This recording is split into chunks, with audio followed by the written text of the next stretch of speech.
Čaute, ja vás vítam v tomto videu. Dnes si ukážeme, ako vytvoriť testovacie prostredie na otestovanie zraniteľnosti rôznych systémov alebo serverov.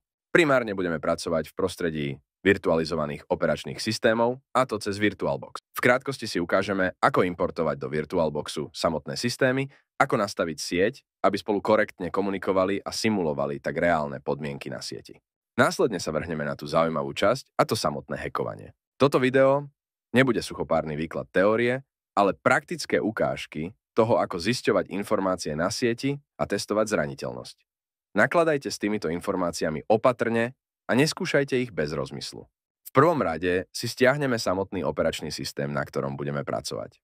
Existuje množstvo vhodných systémov, teoreticky môžeme použiť akúkoľvek distribúciu Linuxu, ušetríme však čas, ak použijeme distribúciu priamo určenú na penetračné testovanie, ako napríklad Blackbox, alebo asi najznámejší Kali Linux. V našom prípade vyskúšame Parrot OS. Na výber máme viacero možností, my si zvolíme edíciu predpripravenú na virtualizovanie, ktorú stiahneme a naimportujeme do VirtualBoxu. Výbornou voľbou na učenie sa nových postupov alebo na precvičovanie svojich zručností je Vulnhub. Existuje tam množstvo hotových systémov, ktoré sú zámerne zraniteľné.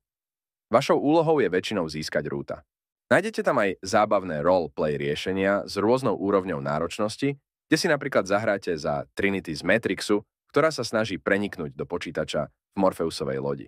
My si na začiatok stiahneme Kyoptrix level 1. Stiahneme si a rozbalíme Kyoptrix, následne si otvoríme VirtualBox a vytvoríme novú mašinu. Zvolíme si ako inak Linux a 64-bitovú verziu. Nastavíme pamäť a procesor. Disk nenastavujeme, zvolíme ho neskôr. Dokončíme inštaláciu a potvrdíme chybovú hlášku o pevnom disku. Zvolíme úložisko a pridáme Kyoptrix. Vytvoríme si NAT. Virtuálny systém s takto nastavenou sieťovou kartou je obdobou reálneho stroja, ktorý je pripojený k sieti prostredníctvom smerovača, ktorý sa o preklad adries stará. Funkciu smerovača v tomto prípade obstaráva samotný program VirtualBox. Je to najjednoduchší spôsob sieťového nastavenia, ktoré zaisťuje prístup virtuálneho stroja k vonkajšej sieti. Zvyčajne bez potreby ďalšieho nastavenia na hostiteľskom či virtuálnom systéme. Pri použití tohto nastavenia nie je virtuálny systém z vonkajšej siete viditeľný a ani prístupný. Virtuálny stroj získava svoje sieťové nastavenia z DHCP servera, ktorý je integrovaný vo VirtualBoxe. Samozrejme nastavíme NAT na oboch virtuálnych mašinách, aby boli schopné spolu komunikovať.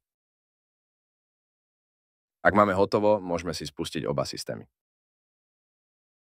Spustíme si terminál a urobíme si krátky scan siete cez sudo arp scan-l. L-ko nám definuje v podstate, že ARP má hľadať všetky zariadenia na sieti.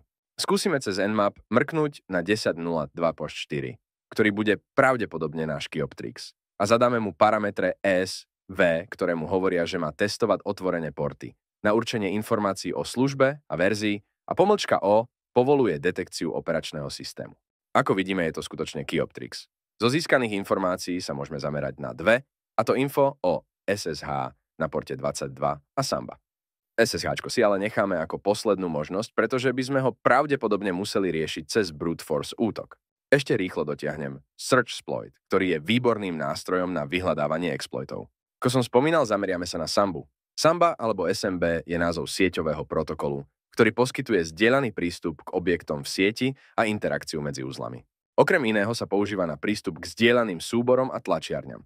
Protokol SMB pracuje na aplikačnej vrstve, funguje na báze client-server. Komunikácia sa začína odoslaním požiadavky klientom na server, ktorá obsahuje mená a heslá.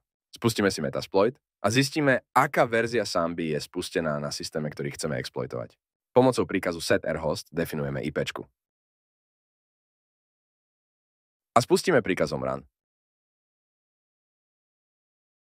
Samba beží na verzii 2.2.1a, takže sa prepneme do Searchsploitu a vyhľadáme si príslušný exploit. Vyberieme si teda Trans to Open Overflow a použijeme ho v Metasploite.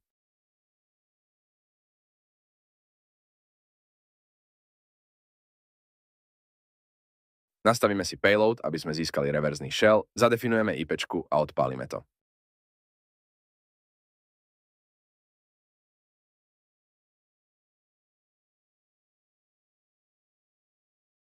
A sme tam. Získali sme reverzný shell, overíme si príkazom v whoami, pod akým užívateľom sme. Teraz sme schopní napríklad prehliadať si súbory na systéme, ktorý sme hackli. Ďakujem, že ste toto video dopozerali až sem. Nezabudnite dať odber, prípadne otázky, smerujte do komentárov, vidíme sa v ďalšom videu, čaute.